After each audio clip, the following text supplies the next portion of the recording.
새해 첫 강의를 제가 맡게 되어서 너무나 영광이네요. 저는 이 강의를 14년째 하고 있습니다. 이제 우리 어 원장님의 정말 이 가르침에 힘입어서 제가 당생물학에 입문을 하게 되었고요. 이 당생물학이라는 학문을 통해서 지금 이렇게 난치 질환들이 이렇게 있잖아요. 지금 여기 이렇게 나열된 난치 질환들이 이렇게 쭉 있는데요. 제가 이거 지금 이제 당 영양소로 당생물학이라는 학문의 바탕을 둔 이제 당 영양소로 지금 여기 나열된 질환들을 개선을 시키거나 완전하게 이제 완치를 시키거나 하는 그런 의사죠. 그러니까 자연통합의료라는 새로운 패러다임의 그런 의학을 지금 구축을 해서 지금 14년째 지금 임상을 하고 있고 강의도 지금 뭐 14년째 하고 있습니다. 여러분들 10년 이상 내가 뭔가에 매진을 했다. 근데 거기에 대한 사랑과 열정과 신념이 날이면 날이 갈수록 더 커졌다. 이거 어떻게 생각하시나요? 이거는 뭐 진실한 것이다. 저는 그렇게 생각을 하고 있습니다. 처음에 2007년 6월 달에 이 정보를 접했을 때도 직관적으로 이거는 뭔가 진실한 과학적 사실이구나. 그거에 입각해서 제가 이렇게 주변 환자들한테 이 영양소를 이제 보급하면서 여기 나열되는 이제 이런 난치 환자들이 이제 완치가 되고 개선이 되는 걸 보면서 제가 1년 만에 이제 제 개인적인 이제 병원을 개원을 해서 지금 이제 14년이 돼가고 있습니다. 근데 지금도 지금 우리가 코로나를 맞이해서 정말 새로운 시대를 지금 경험을 하고 있잖아요. 자, 이것을 또 어떻게 생각하시나요, 여러분들? 이것이 어떻게 보면 정말 섭리와 같은 거다 저는 생각을 합니다. 기존에 어떤 우리가 일상적이고 정상적이라고 생각했던 상식적으로 이게 정상이라고 생각했던 것들이 다 거의 다 파괴되어지고 정말 새로운 개념의 그런 패러다임의 시대가 지금 열리고 있지 않습니까? 근데 저희는 의학도 마찬가지라고 생각을 해요. 기존에 우리 30년, 40년 동안 기존 의학은 정말 맹위를 떨치고 있습니다. 아직까지도. 그렇지만 이제는 세상이 바뀌고 있어요. 패러다임이 바뀌고 있고 이제는 이제 온라인 시대로 비대면 시대로 알면서 정보의 공유가 굉장히 더 급속도로 빠르게 이렇게 공유되는 시대가 되었어요. 그래서 지금 우리 당 영양소가 여기에 있는 질환들이 당화의 결함이라는 것을 저희는 일찌감치 직관을 했고 그것들이 과학으로 지금 이제 거의 다 밝혀지고 있는 사실이거든요. 자, 그러면 이제 시대가 정말 빠르게 변화를 하고 있고 이제 정보화 시대로 접어들면서 우리가 갖고 있는 이 정보가 이제는 저는 정말 급속도로 이 정보가 이제 상식이 될 날이 얼마 안 남았다 저는 그렇게 생각을 하고 있습니다. 그래서 여기에 나열된 많은 질환들의 근거가 바로 당화의 결함이라는 것이라는 거고요. 지금 이제 예전에 우리 교과서 우리가 대학 다닐 때 의과대학 다닐 때는요. 여기 있는 질병들은 이디오패식이라 해서 특발성, 원인 모름이라고 얘기를 했거든요. 근데 지금은 어떻게 얘기를 하고 있냐면요. 거의 다 어떤 자가 면역적인 항체, 그다음에 이상 단백질, 당화의 결함 이렇게 과학이 다 밝히고 있습니다. 그래서 이따가도 제가 보여드릴 거지만요. 파킨슨병이나 치매 같은 것도 이상 단백질, 단백질이 정상화되어지는 것이 아니라 인산화가 되어지면서 이상 단백질이 늘어나면서 파킨슨병의 증상들이 더 악화되는 이제 그런 것들이 과학으로 지금 밝혀지고 있어요. 근데 기존에 아직까지 이제 패러다임이 약 아니면 수술이라는 패러다임에서 이제는 좀 더 열린 우리 파괴적인 기술력을 갖고 있는 당 영양소를 통해서 많은 환자분들이 지금 오셔서 치유가 되고 있다라는 거예요. 이제 환자분들이나 이제 의료 소비자들도 이제 깨어나기 시작을 했어요. 그래서 지금 우리의 이 메나테크의 사업의 비전 이것은 정말 앞으로 전망이 좋다. 평생 할 수 있는 직업이다. 대를 이어서 할 수 있는 직업이다. 저는 그렇게 생각을 하고 지금 이제 저는 오늘 당생물학을 설명해야 되기 때문에 자, 당생물학에 대한 과학적 근거를 이제 설명을 하도록 하겠습니다. 현대의학이 지금 진단하는 데는 아주 뛰어나고 약물, 수술적 치료, 방사선 치료를 주로 하지만 이제 급성 질환을 치료하는 데는 정말 필요하죠. 저희가 잔여 통합 의료를 한다고 해서 이렇게 소비자분들, 환자분들이 오해를 하고 있는 부분들이 있거든요. 그건 뭐냐면요. 약을 극단적으로 거부를 해요. 부정을 하는 거는 옳지 않아요. 질병이 생겼을 때는요. 약으로 그 증상을 관해한다고 그러거든요. 증상을 억압하고 증상을 가라앉히는 치료가 반드시 필요를 해요. 근데 현대의학은 거기에 머물러 있다라는 게 문제인 거죠. 그래서 근본적으로 지금 나무에다 비유를 하면요. 이렇게 진단은 여러 가지 명이 나오고 약물도 거기에 대해서 대증적인 그런 요법들을 하고 있지만요. 간과하고 있는 것들이 뭐냐면 바로 이 뿌리에 대한 거라는 거예요. 그래서 염증에 대한 거, 독소에 대한 거, 영양 불균형에 대한 거, 소화기의 문제에 대한 거 이런 것들을 간과를 하고 있다라는 거예요. 그래서 이런 뿌리들의 문제들을 개선을 해주니까 어떻게 돼요? 이 모든 나무들이 이 나무가 건강해지니까 여기 있는 이파리들도 다 건강해진다라는 거예요. 그래서 암을 치료하러 왔지만 내가 뿌리를 살리는 치료를 하니까 이 환자가 있던 고혈압도 좋아지고 우울증도 좋아지고 뭐 디스크도 좋아지고 피부 질환도 좋아지고 갑상선 질환도 좋아지고 우울증도 좋아지고 이렇게 전체적으로 갖고 있던 지병들이 다 좋아지게 되는 그런 결과가 나옵니다. 자, 그래서 당생물학의 가장 기본적인 원리를 말씀을 드리면 자, 지구상에 우리 존재하는 세포들이 있어요. 동물도 있고 식물도 있잖아요. 그 모든 세포는요. 이 세포막이 바로 단당류로 덮여져 있다고 하는 거예요. 그래서 이 단당류들이 모여져서 당사슬이라는 거를 이렇게 형성을 하고 있고요. 이 당사슬은 바로 생명의 달콤한 언어다 이렇게 이제 설명을 하고 있습니다. 그래서 과거에는요. 세포가 이렇게 그냥 매끄러운 그런 걸로 이렇게 공부를 우리가 생물학 시간에 그렇게 배웠잖아요. 근데 전자현미경이 발달하면서 이 세포막이 육모와 같이 이렇게 털이 달려있다는 게 밝혀졌고 바로 이것이 당사슬이라고 하는 것입니다. 그래서 당사슬의 구성을 보니까요. 지금 이제 8가지의 단당류들로 구성되어 있다 이렇게 얘기를 하고 있어요. 그래서 여기 보면 갈락토스, 글루코스, 만노스, 퓨코스, 잘로스, 에너솔, 뉴라민산, 에너스틸, 뉴라미닉 애시드 이렇게 우리가 이제 8가지 단당류라고 여기서 소개를 하고 있지만 실제로 이제 포유류에서는요 17가지 단당류가 있다라고 과학이 밝혀내고 있습니다. 그래서 이 당사슬이 하는 일을 보면요 독소나 바이러스, 세균이 들어왔을 때 이것들이 적군이면 공격을 해서 항원을 물리쳐서 내가 항체를 만드는 게 면역이 아주 중요한 역할이잖아요. 그 다음에 우리가 먹은 음식물, 영양소 또는 호르몬들을 인지하고 그거를 흡수하고 날르는 역할을 하게 되고요. 그 다음에 이제 세포와 세포끼리의 의사소통을 원활하게 해주는 역할을 한다라는 거예요. 저희가 종종 보면요. 철분결핍성 빈혈 환자들이 병원에 오시거든요. 빈혈이 심하고 철분이 아주 부족해. 근데 이 환자는 이미 철분결핍 빈혈을 진단받고 철분제를 계속 복용하고 있어요. 근데도 개선이 안 되는 이유가 뭘까요? 자, 철분결핍성 빈혈이 오는 환자들은요, 일단 흡수가 잘 안 돼요. 그러니까 위 점막에 바로 이 당사슬이 컨주게이션 형태로 해서 우리가 먹은 음식에서 철분을 흡수를 해야 되는데요.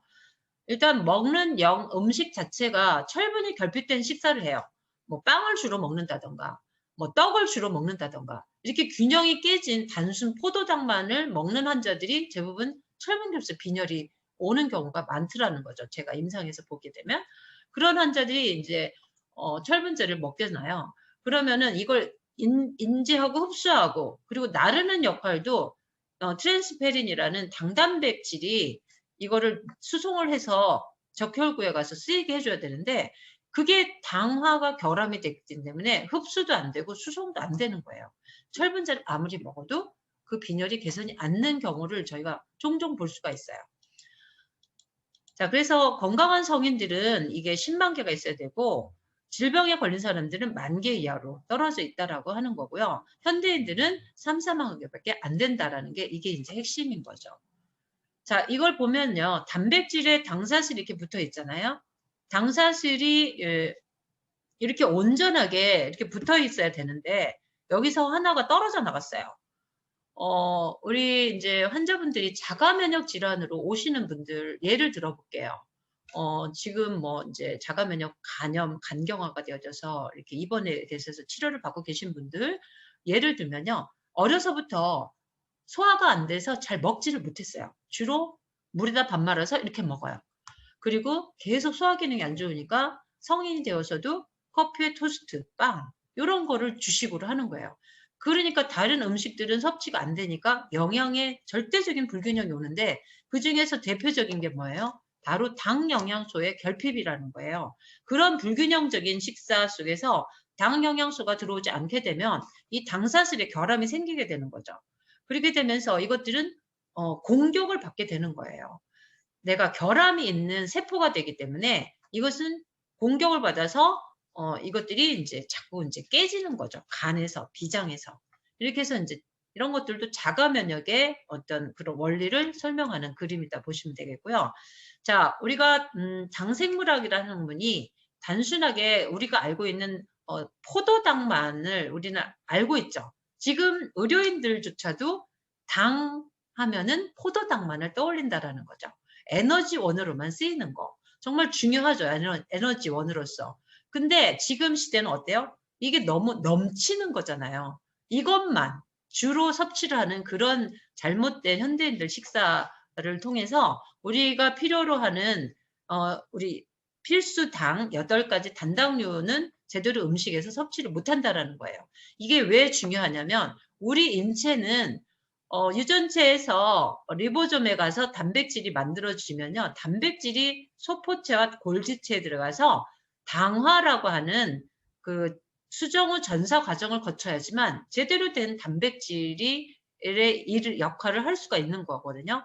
그래서 이 우리 인체는요. 이렇게 당 복합체로 당 단백질, 당 지질, 단백 다당체라고 하는 당 복합체로 우리 인체가 구성이 되어지고 이것들이 기능을 한다라고 하는 거예요. 그래서 이것을 연구하는 학문이 바로 당생물학이 되겠어요.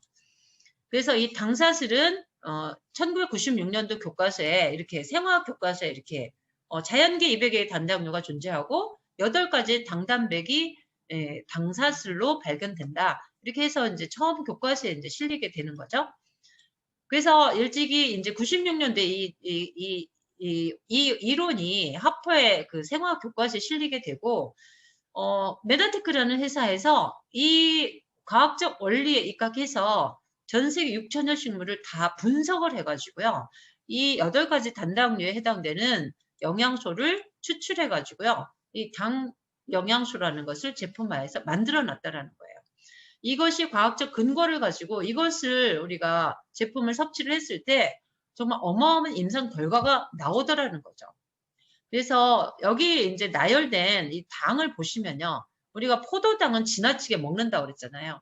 그 다음에 갈락토스 같은 경우는 우유에서 락토즈가 분해가 되면 글루코즈와 갈락토즈로 분해가 되어져서 갈락토스를 우리가 우유 속에서 이렇게 공급을 받을 수가 있는데 동양인들은요. 유당 불내증이 있어서 우유를 잘 소화를 하지 못해요. 그렇기 때문에 갈락토스를 제대로 공급받지를 못하거든요.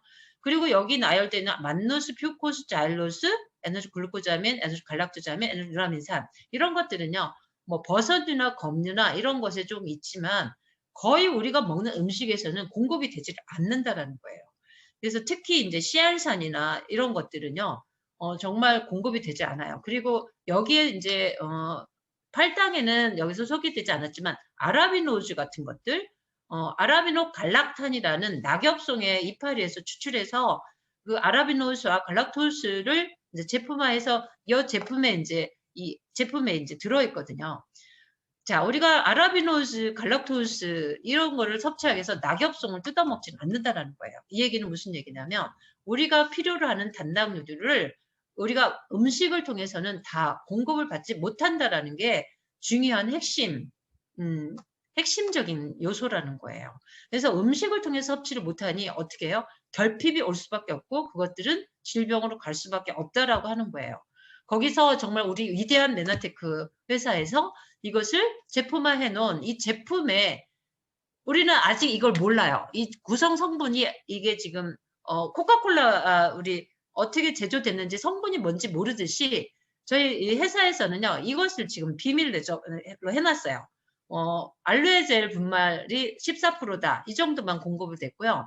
어떻게 이 구체적으로 어떤 성분이 이렇게 여기에 녹아져 있는지 이렇게 추출되어져서 이렇게 섞여져 복합으로 조성되어 있는지는요. 그게 이제 회사 비밀에 속해 있기 때문에 우리가 자세히 분석을 할 수가 없지만 분명한 것은요. 이걸 먹고서 많은 환자들의 질병들이 개선이 된다라는 것을 보면 우리가 필요한 단당류들이 여기에 많이 들어있다 이렇게 이제 보는 거죠. 자, 그래서 2012년도에 보면 이렇게 이제 논문이 221표 지금 걸쳐서 미국 국립과학원에서 이런 발표를 했어요. 당사슬이 없으면 세포가 죽는다라고 했어요. 얼마나 이거 대단한 정보예요? 두 번째, 모든 질환들이 당사슬의 결함과 관련이 있다. 이렇게 발표를 했어요. 지금 이것이 지금 2012년도면 지금 2021년도거든요. 지금 많은 논문들이, 과학 논문들이 다 여기에 당화의 결함이라던가 이런 걸로 지금 질병을 규명을 하고 있어요.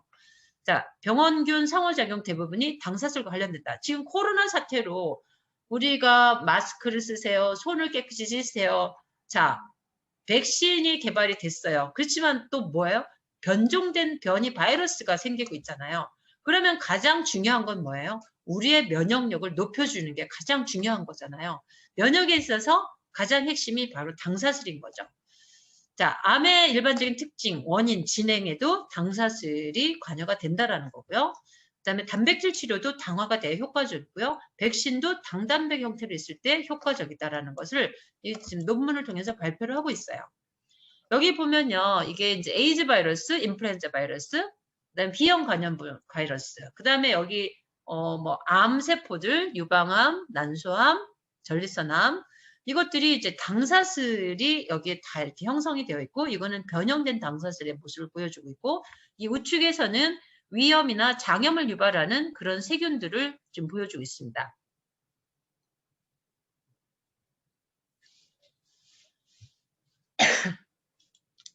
자, 그러면요, 여기 바이러스가 여기 에볼라 바이러스, 메르스, 독감, 에이즈, 코로나 바이러스, 대상포진 바이러스. 여기 보시면 이것들도 역시나 당사슬의 형태로 이렇게 존재를 하고 있어요. 자, 그러면 우리 정상적인 당사슬로 빼곡하게 이렇게 덮여져 있는 세포막은요, 코로나가 침투를 해도 이게 당사슬이 빼곡히 되어 있으면 면역에 아주 잘 유지가 되기 때문에 코로나가 침범을 하지 못해요. 근데 이 당사슬이 이렇게 흩어져서 이렇게 약하신 분들은요, 이렇게 손상이 된 분들은요, 당뇨나 고혈압, 고령, 영양결핍 등 이런 기저질환 있는 분들은요, 이렇게 코로나의 감염의 위험률이 높아지는 거죠. 더불어서 이제 사망률도 높아지는 거죠.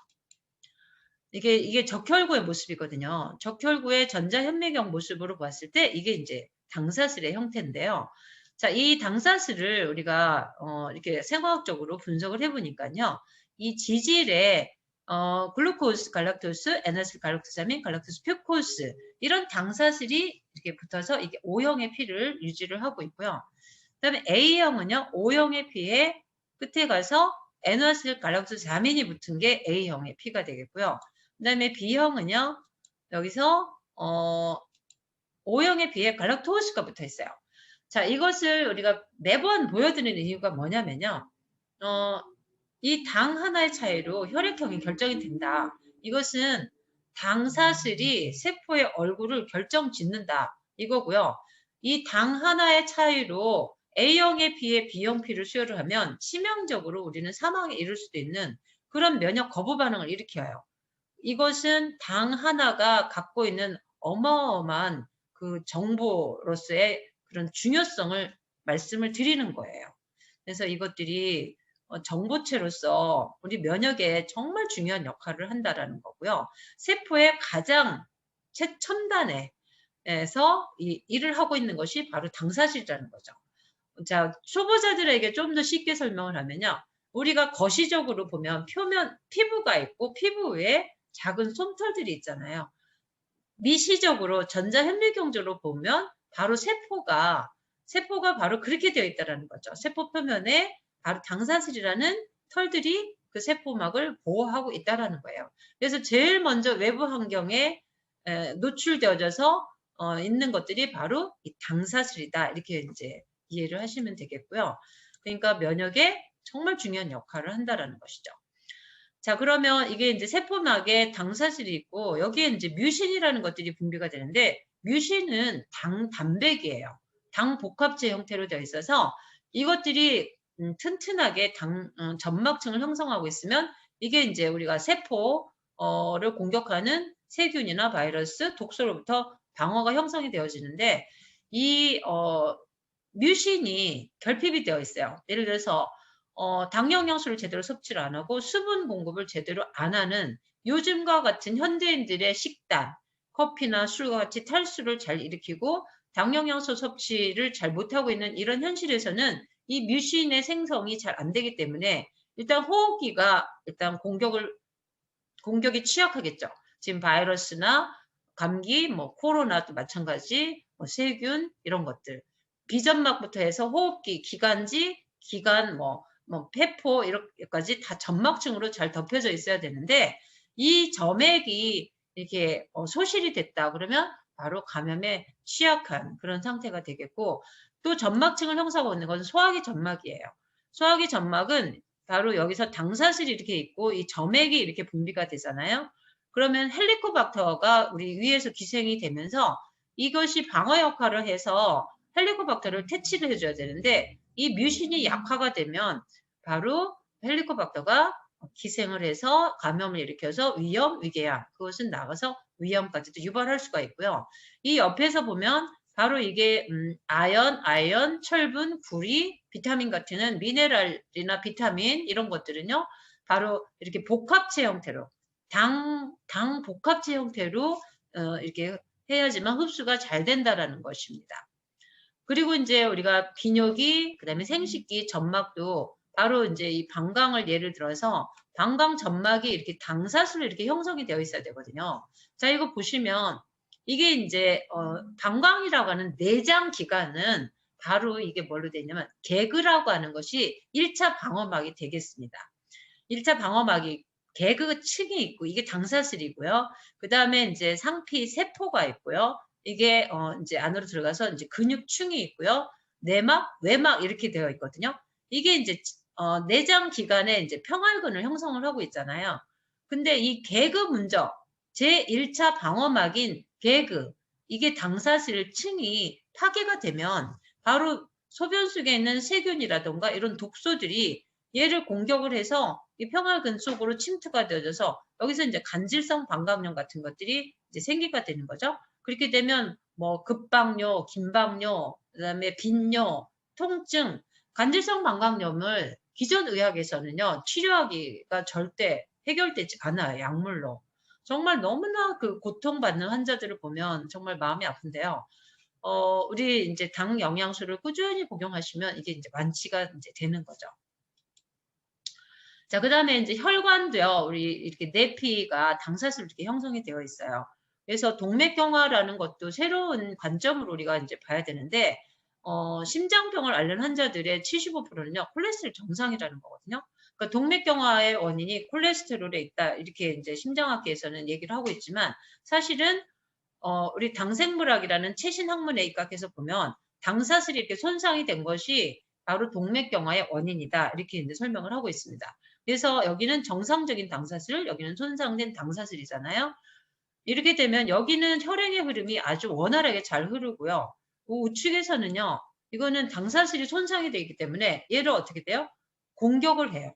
면역세포들이 백혈구들에 와서 공격하고 거기에 혈소판이 쌓이고 그 다음에 콜레스테롤이 쌓이고 이렇게 해서 이게 이제 동맥경화가 일어나는 거죠. 그래서 동맥경화도 이거는 당화의 결함에 의해서 오는 거다. 관련이 돼 있다 이렇게 되는 거죠.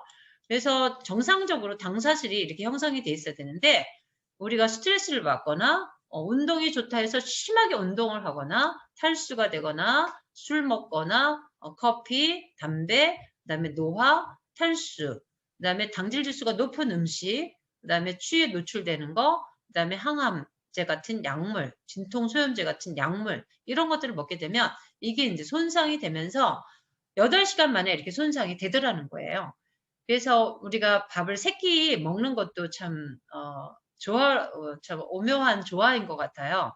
이 8시간 만에 이렇게 당사슬이 파괴가 되고 우리가 당 영양소를 섭취할 때도 하루에 한 번 먹는 것보다는 최소 하루에 3번을 먹는 게 이 당사슬을 손상된 당사슬을 복구하는데 아주 좋다. 이렇게 이제 볼 수가 있겠습니다. 그래서 저희 환자들한테는 2시간 간격으로 3시간 간격으로 당 영양소를 이제 이제 복용하도록 이렇게 안내를 하고 있어요.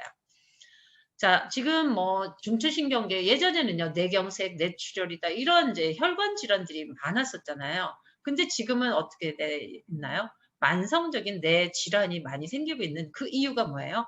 바로 당 복합체로 되어 있는 당 지질이 손상이 되기 때문이거든요. 그래서 당 지질의 이 당 영양소가 바로 미엘린 쉐스라고 하는 수초를 형성하고 있고 신경세포 막을 구성하고 있고 신경 전달 물질이 전달되는 과정에서도 당사슬이 필수가 되고 그 다음에 뇌신경의 가소성, 뇌신경이 확장될 때도 생성되고 뭔가 계속 확장되어질 때도 바로 이 당사슬이 관여가 된다라는 것이에요. 이것은 이제 브레인지 11월 1일 날 그 발표된 논문이거든요. 파킨슨 병의 병리학적 소견을 지금 설명을 하고 있는데요. 여기 보면 당화가 잘 되어 있는 파킨슨이 걸린 그 쥐에게서는요. 신뉴클레인이라는 이상 단백질이 이렇게 침착이 많이 되어 있어요. 근데 이 오글루네 당화를 잘 시켜 주었더니 인산화가 줄어들면서 신뉴클레인이라는 이상 단백질의 침착이 줄어들더라는 거예요.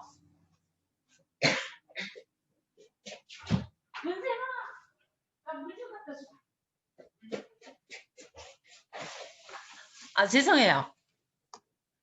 근데요, 이게 당화가 잘 안 되어 있고, 이게 인산화가 더 많이 되어 있는 이런, 상태에서는 이 이상 단백질의 침착이 더 늘어나면서 병리학적 소견들이 더 이제 늘어나게 되는 거죠.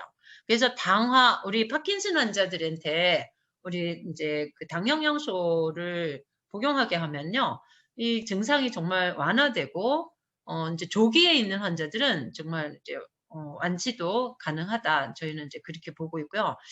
솔직히 제가 중증 파킨슨 환자들은 치료를 많이 했어요. 그래서 뭐 정말 시한부 정말 거의 말기 상태인 환자들이 이렇게 다시 회생하는 그런 임상 결과들을 많이 땡큐. 고맙습니다.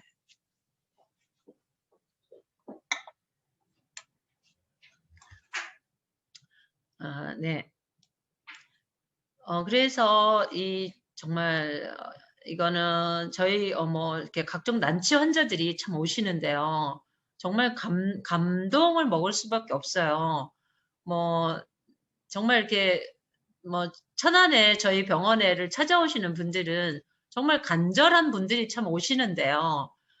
그만큼 저도 간절하게 전력 투구해서 이제 치유를 하는데요. 참 이렇게 감동 드라마들이 막 이렇게 연출되죠. 이렇게 암 환자들이 뭐 수술을 해야 되는 상황인데 수술하지 않고 이렇게 완치가 되는 사례들도 있고요. 자, 여기 보시면요.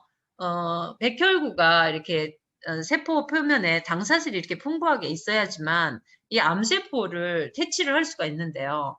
이거를 퇴치하지 못하고 백혈구들의 당사슬이 저조하다면 이 암세포들은 계속 증식을 하게 되는 거거든요. 그래서 정상적인 이 당사실을 갖고 있어야 되는 이 세포들은 이 암세포들의 이상한 당사슬의 형태를 감지를 해서 빨리빨리 탐식작용을 해가지고 우리가 정상을 유지해야 되는데 정상 세포들이 이 역할을 못 해내는 거죠. 그거는 면역이 떨어졌을 때 이제 그래서 암은 우리가 국소질환이라고 보지를 않고 전신질환이라고 얘기하는 이유가 면역이 전체적으로 떨어져서 오는 질환이다라고 보고 있어요. 그래서 암을 국소적으로 내가 뭐 수술요법을 했다 하더라도 전신 면역을 개선시키지 않고 뿌리를 살리는 치료를 하지 않으면 그 환자는 계속 질병이 암이 뭐 유방에 생겼다 떼냈다 아니면 다시 위암, 갑상선암, 자궁암 이렇게 계속 반복적으로 이제 부위를 달리해서 생기는 그런 경우들을 많이 볼 수가 있거든요. 저는 이제 이렇게 환자들이 오시면 이렇게 예를 들어요. 우리가 밭에다가 쓰레기를 계속 던졌어요. 그 밭이 그러면은 거기에 곰팡이도 생기고 세균도 생기잖아요. 근데 그 곰팡이만 딸랑 떼낸다고 해서 그 밭이 건강한 밭이 되는 것이 아니잖아요. 그 밭에는 또다시 곰팡이가 또 생길 수가 있어요. 그러면 그 밭을 갈아엎어서 독소들을 다 빼내주고 그 밭을 건강한 밭으로 만들어 주려면 거기에 좋은 거름과 햇볕과 물과 사랑을 줘야지만 그 밭에서 좋은 싹이 날 수가 있는 거잖아요. 근데 지금 현대의학은요, 그 쓰레기가 가득한 밭에 생긴 곰팡이만 이렇게 딱 빼내는 그런 치료를 하기 때문에 근본적인 치료가 안 된다. 저는 이제 그렇게 비유를 하고 있습니다. 자, 그러면 이 암세포들은요, 이 당사슬이 변형이 되어 있기 때문에 이 장기에서 강하게 접합을 하지 못하고요. 떨어져 나가서 다른 장기로 전이가 잘 되는 거거든요. 그러면 이 우리가 풍부한 당영양소를 먹게 되면 이 이제 전이가 되어진 그 장소에서 이게 부착이 잘 되질 않고 이제 방해가 되는 거기 때문에 전이가 억제가 되는 거죠. 그러니까 암 발생이 억제가 되는데 우리가 풍부한 당 영양소를 먹지 못했다. 이렇게 되면요. 여기서 이제 암이 발생이 잘 생기는 거죠. 그리고 우리 그 만노주와 같은 그 당 영양소는요. 자연 살상 세포를 이제 활성화시켜 주기 때문에 그 자체로 억제 효과가 있다. 라고 얘기를 할 수가 있겠습니다. 저희 병원에 오신 환자분 두 분 사례를 비교를 해보겠습니다. 66세 된 남자 환자인데요. 방광암 2기 진단을 받았고요.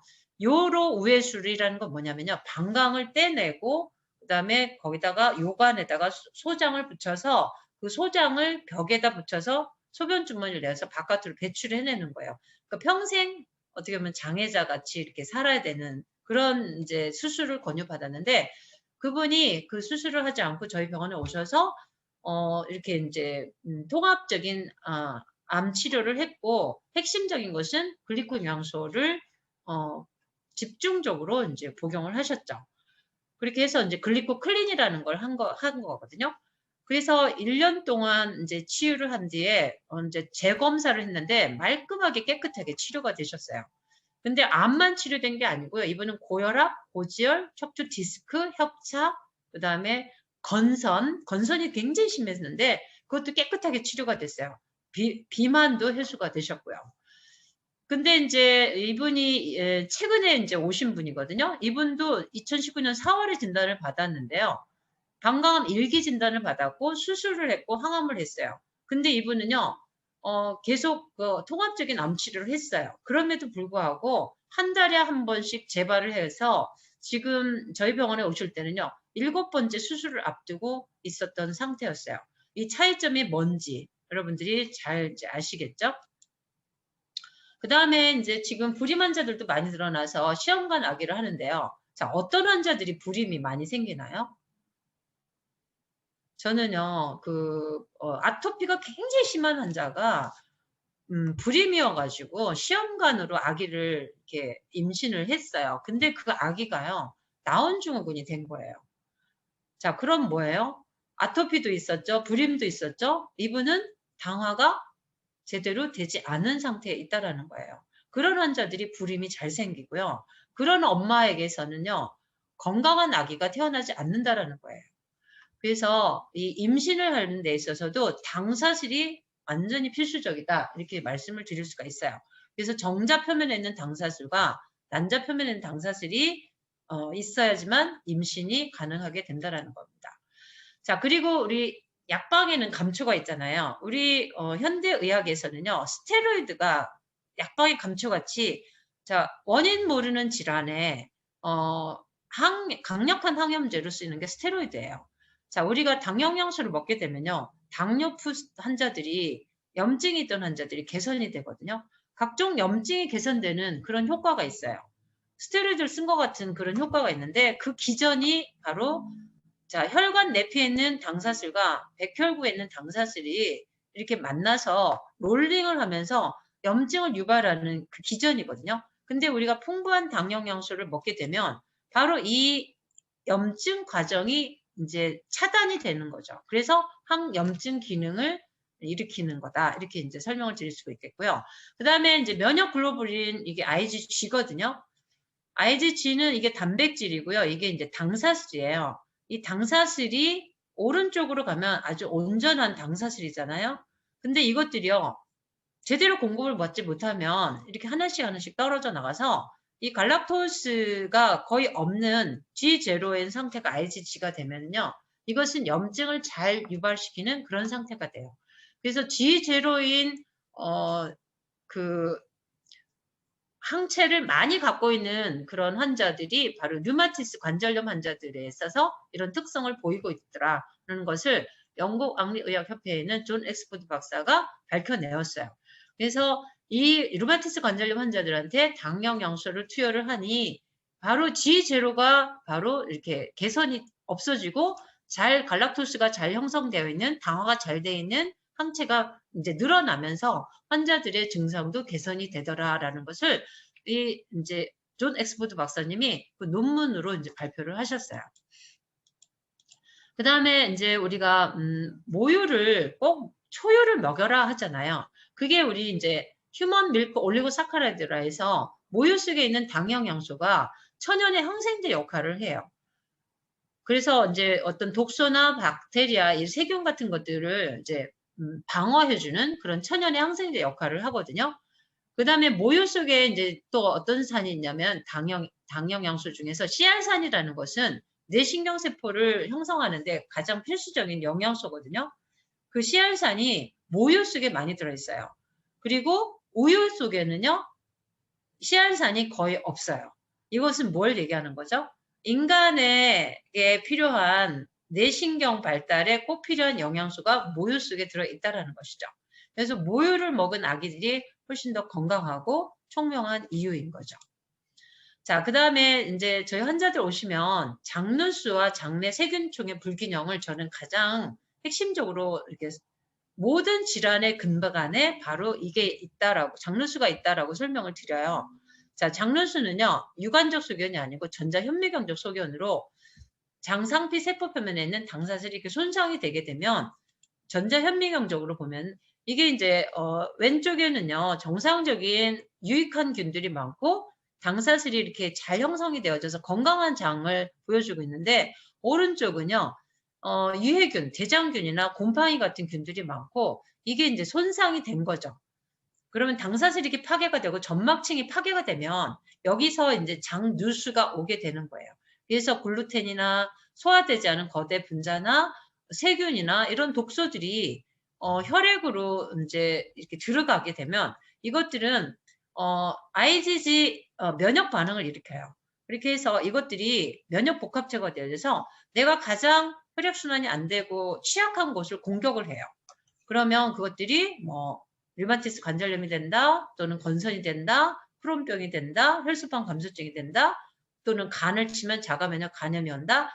자, 모든 질환의 근간에 장누수가 자리를 하고 있다라고 이렇게 설명을 드릴 수가 있어요. 그래서 장누수가 있으면서 대사질환이 당뇨나 고지혈압이 시작이 되면서 이것들이 그냥 방치가 되면 이것들은 알러지 질환, 피부 질환, 그 다음에 자가면역 질환, 그게 더 방치가 되면 이제 암 같은 질환으로 이제 진행이 된다라는 거를 저희가 환자들을 보면서 알 수가 있어요. 그래서 30대 초반이나 이렇게 중반쯤에 비만인 환자가 오셔서 검사를 해보면 이제 막 당뇨가 시작이 되고 고지혈증이 시작이 되고 이런 환자들이 보면요.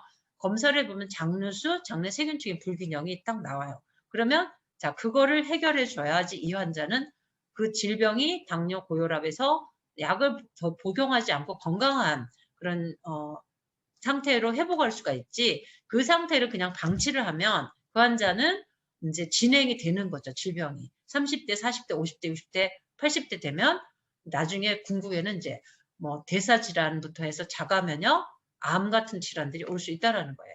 그래서 이게 이제 전체적으로 염증을 일으키고 뇌의 장벽을 파괴시키고 그다음에 자가 면역을 일으키고 흡수 장애를 일으키고 음식에 알러지를 일으킨다라는 거예요. 그래서 이런 장르수가 있으면서 이런 각종 질환들이 거의 다 함께 이제 있는 것들을 저희가 볼 수가 있어요. 그래서 치료의 핵심은요, 바로 장르수를 해결하는 것이다. 그래서 퇴행성 관절염을 호소하시는 분들도 잘 보시면 이게 연골이거든요. 연골에 콜라겐이라는 당단백과 이 다당체, 단백 다당체가 이렇게 있어요. 근데 이게 노화가 되거나 영양이 부족하거나 이렇게 되면 이게 이제 다당체부터 소실이 되는 거죠. 이렇게 되면 얘는 당화의 결함은요 공격을 받는 게 돼 있어요. 그래서 공격을 받게 되면서 이렇게 염증이 생기게 되는 거죠. 그래서 퇴행성 관절염으로 가게 되는데 퇴행성 관절염도 자가 면역 질환으로 우리가 이제 해석을 하는 거죠. 그 다음에 디스크도 보면 수분과 콜라겐, 프로테오글리칸 이렇게 형성이 돼 있어요. 자, 그러면 뭐예요? 수분, 단백질, 당, 영양소 이렇게 들어가 주는 게 건강한 디스크를 형성할 수 있는 거죠. 자, 디스크 협착증으로 최근에 저한테 이제 의뢰가 들어왔어요. 구조적인 도수 치료를 해도 좋아지지 않는데 이분이 크루즈 여행을 가셔서 한 달 동안 포도주를 한 병씩 마셨대요. 자, 그럼 원인이 뭐예요? 그리고 와서는 통증이 다시 도져서 도수 치료를 아무리 받아도 개선이 되지 않는 거예요. 그래서 이제 저한테 이제 의뢰가 들어왔어요. 자, 이분은 장르수를 의심할 수가 있는 거고 디스크 협착증은 이미 염증 상태다. 그래서 이분의 해결의 핵심은 뭐예요? 염증을 해독을 해주고 장을 건강하게 해주는 게 바로 치료의 핵심이다. 저는 그렇게 이제 설명을 드릴 수가 있겠죠. 자, 그래서 지금 그리고 만성 난치성 질환을 해결하는 해법이 지금 제가 이제 여러 가지 원리들을 설명을 드렸잖아요. 그래서 가장 빠르게 질병을 개선시키고 건강체로 회복할 수 있는 방법이 바로 글리코크린이 되겠습니다. 그래서 지금 당화의 결함을 해결해 줄 수 있는 당 영양소, 우리가 글리코 영양소라고 하죠. 이것을 근간으로 하는 해독 프로그램이 바로 글리코클린이 되겠습니다. 그래서 이제 글리코클린을 통해서 우리는 이런 앞에 나열됐던 많은 질환들을 이러한 어떤 역할들을 통해서 개선시킬 수가 있는데 아까도 말씀드렸듯이 우리가 음식을 통해서 섭취할 수 있는 게 포도당, 갈락토스 이거 외에는 거의 섭취가 어렵다라는 거예요. 그래서 이것을 우리는 잘 정제된 잘 복합된 영양소로 우리가 섭취를 해줘야 되는 게 필수다. 자, 지금 우리 이제 저희 같은 통합의학을 하는 의사와 정통의료를 하는 의사가 지금 이제, 이렇게 이쪽 패러다임과 이쪽 패러다임의 두 양 의사가 있습니다. 자, 지금 저희 통합의학을 인정하지 않는 기존의 의학 패러다임에 있는 의사들은요, 지금 무슨 영양 불균형이야? 먹거리가 이렇게 넘치는데, 자, 부정을 해요. 저희 같은 의사들의 이런 의료를 영양 불균형 없다. 영양 결핍 없다. 영양이 너무 풍부하다. 영양이 너무 풍부해서 온다. 이렇게 얘기를 하거든요. 그런 분들은 비만이 있고 본인 자체가 당뇨가 있고 고지혈증이 있어요. 자, 저희는 그거를 영양 불균형이다. 영양 결핍이다라고 보고 있는 거죠. 바로 뭐의 결핍이다? 당 영양소의 결핍이다라고 보고 있는 거예요.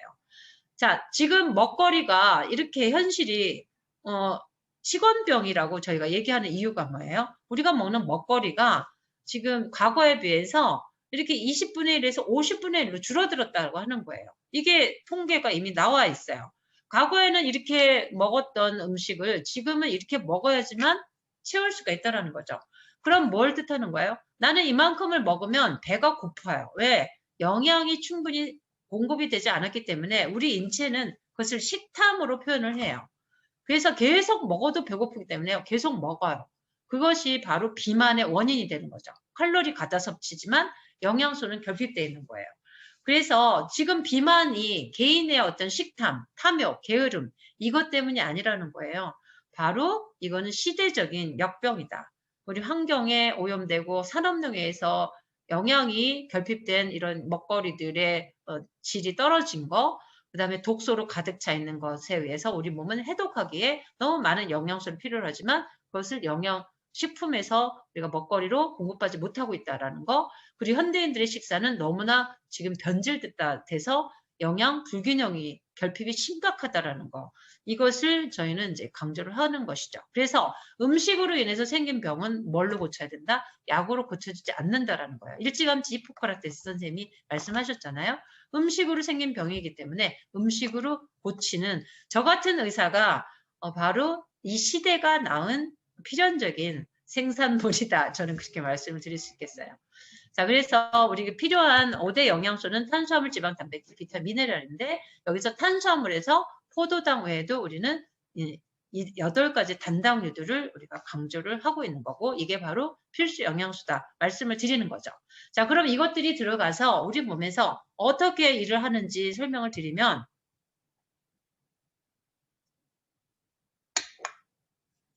자, 이거는 이제 대장에서 유산균 내에서 분해가 되어져서 단당류로 분해가 되어서 흡수가 되면 그것들이 결함이 있는 부족한 곳에 가서 채워져서 일단 세포를 복구를 하는 게 첫 번째고, 두 번째는요, 단세지방산이라는 부산물을 장내에서 만들어내어서 이것들이 바로 이것들이 면역 조절을 하고 항암 역할을 하고 호르몬을 조절하고 이런 이제 아주 순기능, 우리 건강의 순기능을 한다라고 하는 것이에요.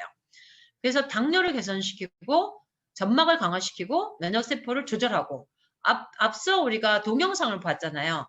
T 레귤레이터리 셀을 활성화시켰기 때문에 이것들이 면역을 조절하는 역할을 한다라는 거죠. 그 다음에 항암 효과가 있고, 비만을 해소해서 식욕을 억제하고 에너지 소비를 증가시킨다. 이렇게 해서 비만을 해소하고, 여기 보면 장누수가 있게 되면 이것들이 이제 그 사이토카인이나 케모카인 같은 그런 병적 그런 화학 물질을 이렇게 많이 생산하기 때문에 이것들이 염증, 뇌를 손상시키는 역할을 한다라는 거죠. 근데 우리가 좋은 다당체와 미생물, 유산균을 먹게 되면 이것들이 단세지방산, 그다음에 세로토닌 전고물질, 그다음에 가바와 같은 이런 좋은 물질들이 가서 뇌를 건강하게 이제 해준다라는 거죠. 그다음에 아까 이제 그 당화가 잘 될수록 이상 단백질이 떨어지고 인산화가 많이 될수록 시누클린은 이상 단백질이 많이 생성된다라는 게 바로 파킨슨 질환의 병리적 소견이다 이렇게 말씀드렸잖아요. 우리가 당화가 잘 이루어지도록 당 영양소를 풍부하게 먹어주는 것이 뇌 기능에 아주 필수적이다 이렇게 말씀을 드릴 수 있겠습니다. 그래서 여기서 보면 뭐 천식이 개선이 되고, 그다음에 인슐린의 분비가 촉진되어지고, 신경세포의 재생이 촉진되어지고, 어떤 그 만족도, 안정감 이런 것들이 증가되어지고, 지방 분해가 촉진되어지고, 뭐 이런 이제 순 기능들이 있어요. 자, 그래서 지금 뭐 예나 지금이나 한결같이 저희는 이 엠브루토스의 그런 과학적 원리와 임상적인 그런 효능에 정말 감탄을 하고 여전히 이 사랑할 수밖에 없는 우리 엠브루토스를 설명을 드리는 건데요. 자, 의학의 4대 혁명이 있습니다. 제1혁명은 천연두의 발견이었고요. 2혁명은 페니실린의 발견이었고요. 제3의 혁명은 DNA 이론을 정립한 거였어요. 자, 이 4대 혁명, 4차 네 번째 혁명은 바로 글리코영양소의 발견이다라고 저희는 얘기를 드리고 싶습니다. 왜냐하면 지금 현대인들은 많은 난치성 질환들의 바탕에 바로 당화의 결함이 있고, 그것을 해결해 줄 수 있는 영양소가 바로 글리코영양소, 당 영양소이기 때문입니다. 자, 이상으로 제 강의를 마치도록 하겠습니다. 경청해 주셔서 감사합니다.